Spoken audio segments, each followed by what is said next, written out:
Hello and welcome to Graz Reviews. I of course am Graz, and this is going to be a review on Borderlands 2.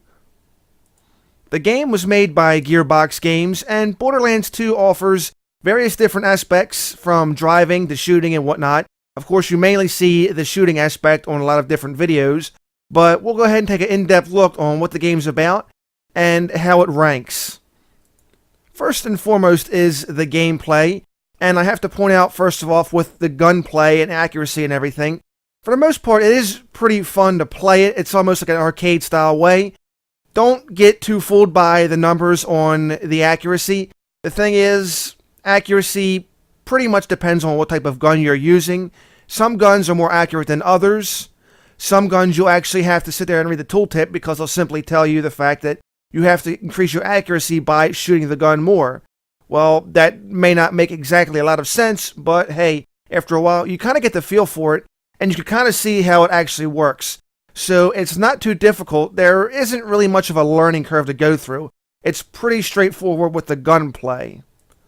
The storyline, for the most part, is pretty good. There will be some optional quests that you really don't have to go after, but you probably should, because there's going to be points in the main storyline where the enemies are going to outlevel you, and it's going to be a pain.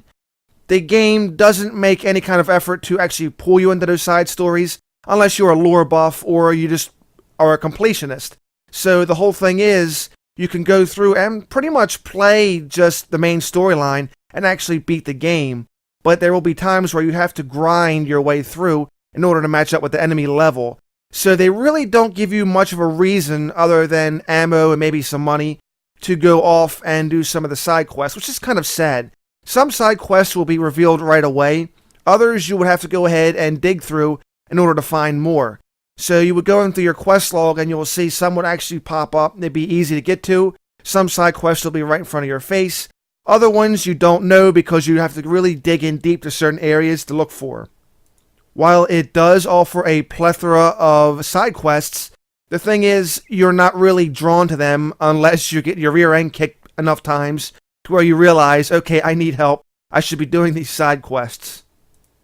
As for the graphics, they're very good, I would like to say. It's the comic book kind of view it has, but for the most part, they run pretty good even on my old video card. So while you're going to need not an old system, for the most part, if your system's within the past 2 years, 3 years, you should be okay for the most part.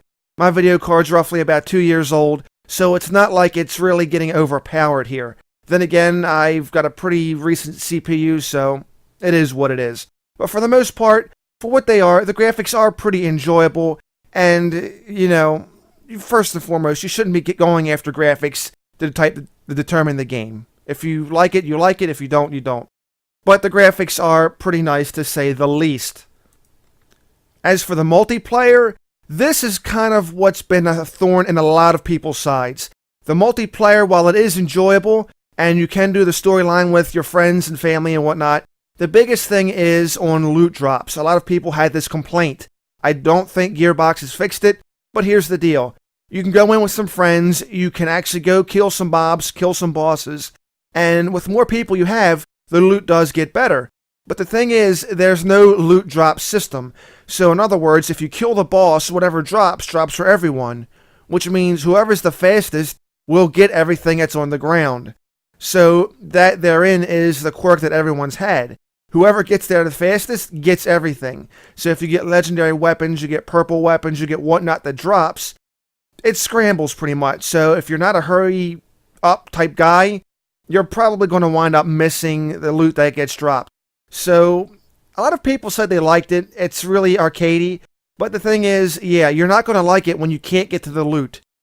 Something Gearbox probably should have thought out better when they were doing this game, especially in multiplayer, because a lot of people enjoy that aspect. But the thing is, well, I guess if it's something you can overlook, well, then I guess it's something that can be forgiven, or it depends on how you like it. This game offers a lot of replayability, especially once you beat it, because you can easily go back and then go do all the side quests. It makes it that much simple. Sure, you may outlevel a lot of the other side quests by the time you beat the game, but then again, just the fact that you're probably going to spend roughly about 30 hours to beat the game. And that's if you just do a straight playthrough on all the main quest lines and everything. There's so much there, you're going to be working at it a while. I think they had stated originally that in order to get a complete defeat of the game, you're going to be spending like almost 100 hours of gameplay. Now, how true that is up in the air, but apparently, to be the completionist, you're going to be playing the game for a very, very long time, which, in my opinion, is kind of a good thing. If you want to get everything, you want to get all your side quests, you're missing items and whatnot, that would be kind of cool.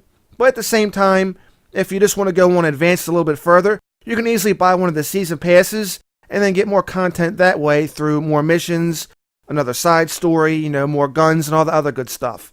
It all depends if you feel like paying for more of the content and whatnot.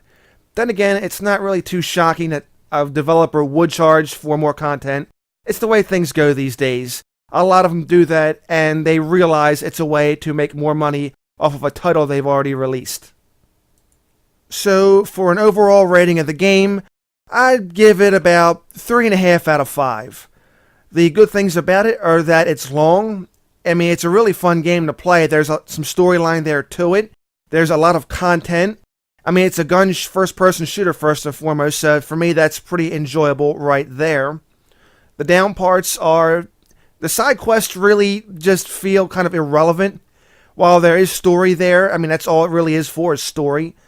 Instead of doing the side quests, you can easily go out and grind down mobs, redo old bosses, and you can just continually get the loot over and over again. So it kind of makes doing some of the side quests almost irrelevant in a way. But either way, they're still there, and I think they really could have done more with that. The multiplayer aspect could have been done a little bit better for the loot drops. Having people just run for scrambles, not very well executed for Gearbox, in my opinion. But overall, a pretty enjoyable game. I enjoyed my time, and it's one of those things, once you beat it, you can go back and just kick around for a little bit, get some fun and excitement out of it. So anyway, that's going to do it for this review. I hope you found it informative. If so, please give it a thumbs up. Leave any questions, comments, or suggestions down below in the comment area. I'd love to hear from you as always. Have yourself a wonderful day, and if not, then just simply fake it, because it'll be over before you know it. I'll see you again next time with another review.